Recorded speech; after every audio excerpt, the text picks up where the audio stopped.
Shalom keluarga damai, kembali lagi dalam Sapaan Damai Sejahtera 4 November 2025.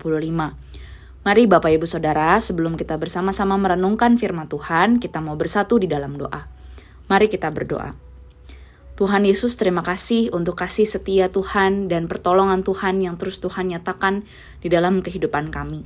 Siapakah kami ya Tuhan, kami boleh menerima kasih setia Tuhan, kami bahkan boleh menjadi biji mata Tuhan. Kami boleh dikasihi oleh Tuhan. Setiap hari kehidupan kami sungguh-sungguh tidak pernah lepas daripada kasih setia Tuhan. Oleh sebab itu ya Tuhan, kami mau merendahkan hati kami mau sungguh-sungguh kembali mendengarkan firman Tuhan. Kami rindu firman Tuhan boleh menguatkan kami, dan kami boleh sungguh-sungguh hidup berkenan di hadapan Tuhan. Terima kasih Tuhan Yesus. Di dalam nama Tuhan Yesus kami berdoa dan mengucap syukur. Amin. Keluarga damai, pada hari ini kita akan bersama-sama merenungkan firman Tuhan yang terambil dari Lukas 7 ayatnya yang ke-1, ayat yang pertama hingga ayatnya yang ke-10. Lukas pasal yang ke-7 ayat yang pertama hingga dengan ayat yang ke-10, demikian bunyi firman Tuhan. Yesus menyembuhkan hamba seorang perwira di Kapernaum. Setelah Yesus selesai berbicara di depan orang banyak, masuklah ia ke Kapernaum. Di situ ada seorang perwira yang mempunyai seorang hamba yang sangat dihargainya. Hamba itu sedang sakit keras dan hampir mati. Ketika perwira itu mendengar tentang Yesus, ia menyuruh beberapa orang tua-tua Yahudi kepadanya untuk meminta supaya ia datang dan menyembuhkan hambanya. Mereka datang kepada Yesus dan dengan sangat mereka meminta pertolongannya, katanya. Ia layak engkau tolong. Sebab ia mengasihi bangsa kita, dan dialah yang menanggung pembangunan rumah ibadat kami. Lalu Yesus pergi bersama-sama dengan mereka. Ketika ia tidak jauh lagi dari rumah perwira itu menyuruh sahabat-sahabatnya untuk mengatakan kepadanya, Tuan, janganlah bersusah-susah, sebab aku tidak layak menerima Tuhan di dalam rumahku. Sebab itu aku juga menganggap diriku tidak layak untuk datang kepadamu. Tetapi katakan saja sepatah kata, maka hambaku itu akan sembuh. Sebab aku sendiri seorang bawahan, dan di bawahku ada pula prajurit. Jika aku berkata kepada salah seorang prajurit itu pergi, maka ia pergi. Dan kepada seorang lagi datang, maka ia datang. Ataupun kepada hambaku, kerjakanlah ini, maka ia akan mengerjakannya. Setelah Yesus mendengar perkataan itu, ia heran akan dia. Dan sambil berpaling kepada orang banyak yang mengikuti dia, ia berkata, Aku berkata kepadamu, iman sebesar ini tidak pernah aku jumpai, sekalipun di antara orang Israel. Dan setelah orang-orang yang disuruh itu kembali ke rumah, didapatinya lah hamba itu telah sehat kembali. Sedemikian jauh pembacaan firman Tuhan kita pada hari ini. Bapak Ibu Saudara, tema perenungan kita pada hari ini adalah siapakah yang layak di hadapan Tuhan. Bapak Ibu Saudara, pada dasarnya manusia seringkali ingin merasa berarti. Sejak kecil kita ingin dianggap baik, pintar, dan layak untuk dipuji. Saat dewasa kita pun berjuang supaya kita diakui oleh teman-teman sekitar, oleh rekan kerja, bahkan di dalam pelayanan kita pun. Kita ingin dianggap baik, saleh, dan berharga di mata orang lain. Mungkin kita pun sering berpikir, kalau aku cukup rajin berdoa, melayani, memberi persembahan, mungkin aku akan lebih layak di hadapan Tuhan. Tetapi Bapak Ibu Saudara, mari kita berhenti sejenak dan bertanya, siapakah sebenarnya yang layak di hadapan Allah? Apakah kelayakan itu diukur dari banyaknya perbuatan baik kita, dari kesalehan yang terlihat di depan orang lain, dari kesetiaan kita melayani setiap minggu? Jawabannya jelas, tidak ada seorang pun yang layak di hadapan Allah. Di dalam Roma 3 ayat 10 pun Paulus mengatakan, tidak ada yang benar, seorang pun tidak. Tidak ada satu orang pun yang layak di hadapan Tuhan. Kita semua hidup dari kasih karunia Tuhan, bukan dari jasa apa yang kita lakukan. Bapak Ibu Saudara, di dalam Lukas 7 yang tadi sudah kita baca bersama-sama, ada seorang perwira Romawi yang datang kepada Yesus melalui beberapa orang Yahudi. Ia memohon kesembuhan bagi seorang hambanya yang sakit.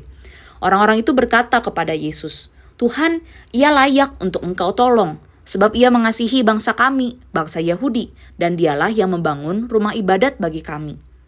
Bapak Ibu Saudara, perwira Romawi ini dinilai sangat layak untuk menerima pertolongan Tuhan Yesus.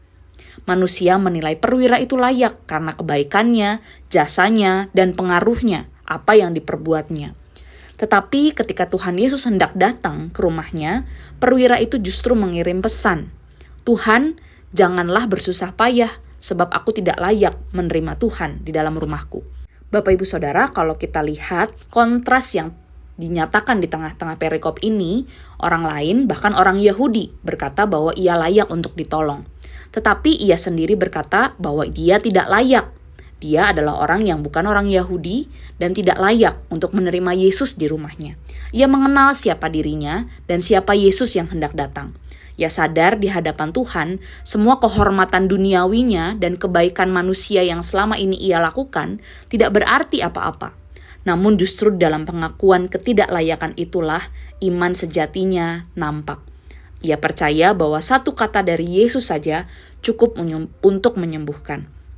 Dan Yesus pun memuji imannya dan bahkan berkata, "Iman sebesar ini tidak pernah aku jumpai, sekalipun di antara orang Israel."